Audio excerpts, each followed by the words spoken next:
a que exista grave conmoción interna.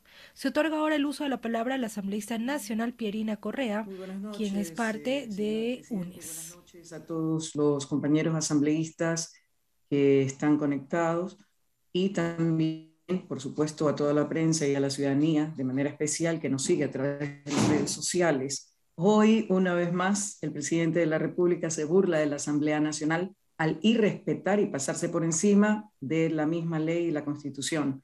Como ya se ha mencionado y leído aquí puntualmente, el artículo 51 de la Ley Orgánica de la Función Legislativa es clarísima. No hay delegación para la presencia del presidente de la República, que justamente la Constitución de Montecristi da la oportunidad para que presente pruebas de descargo y ejerza su legítimo derecho a la defensa, lo que no ocurría antes, como hemos visto en algunos videos que hemos compartido en esta sesión.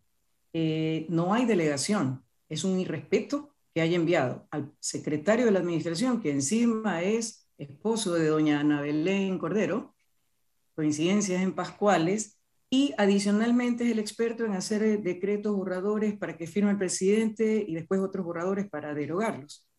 En todo caso, es un irrespeto y, señor presidente, así como usted ha sido muy puntual y claro al decir que actúa en estricto apego a la ley, ahí se le pasó por alto y permitió esa comparecencia del secretario y que leyera un documento que, aparte de eso, está lleno de mentiras, falacias y nuevas burlas, no solo a la Asamblea, sino a todo el pueblo ecuatoriano. Que no es causal el incumplimiento del plan de trabajo. A ver, del plan de gobierno presentado. El Ecuador vive profundos problemas estructurales que se han ido profundizando y agravando más justamente por la falta de cumplimiento del plan de gobierno y las ofertas de campaña. Tal es así que esta convocatoria hecha por la CONAIE presenta 10 puntos muy claros que se derivan de todos esos incumplimientos, que no iba a elevar impuestos, están elevados impuestos, que todo se ha encarecido, que no hay reactivación económica, que no hay salud, no hay educación, no hay trabajo, no hay seguridad, no hay empleo, hay una serie de crisis que las hemos vivido todos y todos las conocemos. Así es que, de acuerdo a la convocatoria que hemos solicitado nosotros y a esta sesión, siendo puntuales con el artículo 130.2 de la Constitución de la República, es en este debate justamente donde se tienen que poner los argumentos, las pruebas que sustentan el pedido de destitución del presidente en la figura que se conoce como muerte cruzada. Pero, ¿qué es la muerte cruzada? Es un mecanismo constitucional que requiere análisis y mucha responsabilidad. Hasta Lazo ha reconocido como duro de aplicar, pero válido. También dijo, con algo de soberbia ya característica en él, que estaba a la distancia de una pluma y firma en su escritorio, pero nunca lo hizo. Ojo, otra mentira más, él sabrá por qué. Si Lazo mandaba la muerte cruzada, muchos hubieran aplaudido. Es más, se lo pedían y hasta exigían que lo hiciera, argumentando que era la salida constitucional y solo requería de un decreto, de esos que le gusta firmar, aunque sean solo borradores como el 455 del estado de excepción. Y hubiera tenido 6 meses para seguir destrozando el país con decretos antipueblo antes de tener nuevas elecciones en la que hasta él podía lanzarse de nuevo a candidato. Quizá no lo ha hecho porque sabe que su aceptación y credibilidad está tan por los suelos que jamás hubiera vuelto la gente a apoyarlo en las urnas. Ahora, hay algunos videos e intervenciones, y esto es importante, de periodistas inestables que un día defienden y al día siguiente atacan, e inclusive de algunos asambleístas en funciones que se lo pedían y promovían la disolución de una asamblea que no sirve, pero de la cual son parte sin aportar algo positivo. Hoy la muerte cruzada se torna ineludible, indispensable. La ciudadanía lo está pidiendo y a gritos. También pudo haberse aplicado antes por parte de la Asamblea, pero era necesario que se concretara el famoso diálogo, que, como hemos visto, nunca se dio. Yo aplaudo el optimismo del presidente de la Asamblea, y realmente de corazón ojalá se dé, pero que no quede en simples ofrecimientos para apaciguar las cosas y luego no cumpla como es lo que ha hecho continuamente. Pero había que darle el beneficio de la duda, la oportunidad de escuchar, que tampoco lo hizo. No somos golpistas, el pueblo no es golpista. La situación fue escalando y ya no aguanta más. Hasta hoy día ha habido enfrentamientos. Su terquedad y ceguera espiritual pueden más. Lasso tuvo la posibilidad de hacerlo y se quedó en amenaza por su falta de decisión. El precio en vidas cegadas, heridos, discapacitados permanentes, dolor, lágrimas, daño y destrucción, pérdidas humanas y económicas, ya rebasó los límites. Al gobierno no le importa. Son solo daños colaterales, como ha señalado con claridad el ministro Carrillo. La prensa cómplice debe dejar de generar odio también. Y nada de Correa esto y Correa otro. Ya aburren. Critican lo que supuestamente han hecho otros, pero hacen lo mismo y de manera totalmente irresponsable, sin medir consecuencias o quizá calculándolas muy bien. Lo que ocurre es consecuencia de la irracionalidad, la no atención a las necesidades y el clamor de un pueblo que muere de hambre y solo pide condiciones de vida digna, trabajo, seguridad, salud, educación, oportunidad de desarrollo, temas de derechos legítimos e irrenunciables. Por esto, los 47 asambleístas de la bancada de UNES pedimos al presidente Saquicela aplicar el artículo 130.2, atendiendo al clamor popular. De aprobarse este proceso democrático, constitucional, legal y legítimo, ¿qué es lo que pasaría? Que nos vamos a la casa todos los asambleístas y el presidente de la República. A eso se llama poner a disposición nuestros cargos.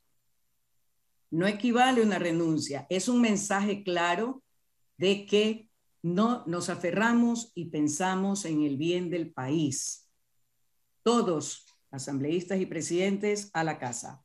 Como les digo, era un mensaje claro, pero por supuesto también tratan de posicionar a algunos interesados que quieren que les dejemos el camino libre para seguir imponiendo lo que les da la gana.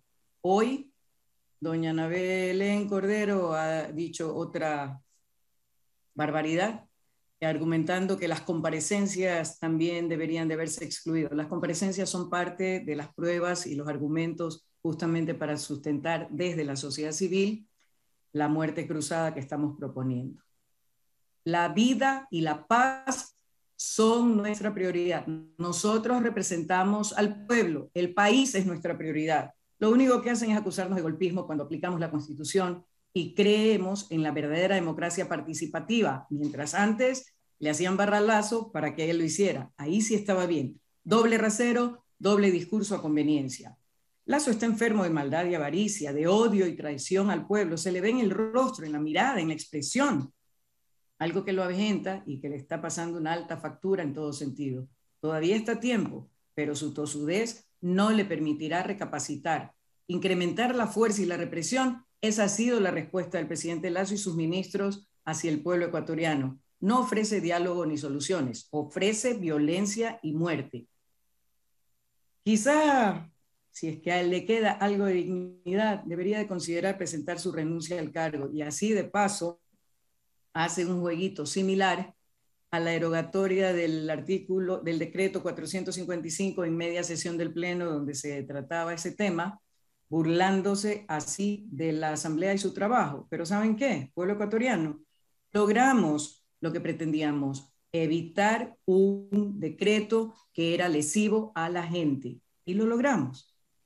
Algo que hizo cuando ya le fallaron las acciones de protección interpuestas a su favor y otros temas. Es exactamente lo mismo que ha hecho ahora, que tratando de derogar el estado de excepción, considera que ya no hay causal. Pero, como ya señalaron, este proceso empezó antes de la derogatoria y la derogatoria inclusive no cesa los problemas y la crisis y la conmoción porque desde por cualquier ciudad del país, de manera especial en Quito, y van a corroborar lo que estoy diciendo.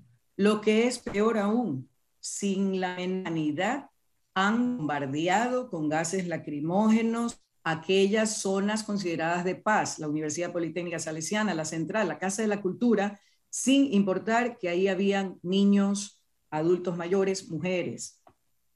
Tampoco estamos de acuerdo en que los padres lleven a los niños, pero cuando les preguntamos dijeron es que hay que justificar y mostrarle al gobierno que los niños también pasan hambre, que no solamente los adultos. Ya hay una propuesta y una carta muy contundente de UNICEF y también de la CIDH referente a la protección que debe darse a los niños y no atentar peor en zonas de paz. Ni siquiera en medio de guerra se irrespeta estas áreas, justamente porque atentar contra la vida de los niños es también crimen de lesa humanidad que no prescribe. Y hacemos votos para aquellos niños que estaban desaparecidos después de los ataques arteros a la Casa de la Cultura y el Parque del Arbolito, para que sean encontrados y retornen a sus familias y hogares sanos y salvos sin haber sufrido daño alguno. Antes que nada, quiero recordarles que ya existen 40 niños fallecidos sin protestas de enero hasta abril de este año, a quienes también denominaron daños colaterales, esta vez de la delincuencia. En Ecuador sigue la violencia. No voy a entrar en los detalles por el tema tiempo, pero la indolencia puede ser revertida. Todavía existe la posibilidad. Pero, ¿qué podemos pensar de un presidente y de un ministro que abogan al uso de la fuerza? ¿Qué podemos pensar de un presidente que en un cuartel ante el ejército dice que si hay bajas, que es preferible que las bajas sean del otro bando y no las de él, refiriéndose a él y al ejército? ¡Qué horror! Creo que ya vamos perdiendo poco a poco la capacidad de sorprendernos porque la realidad rebasa con creces la fantasía, algo que nunca debió haber pasado. ¿Cuánto más durará esto?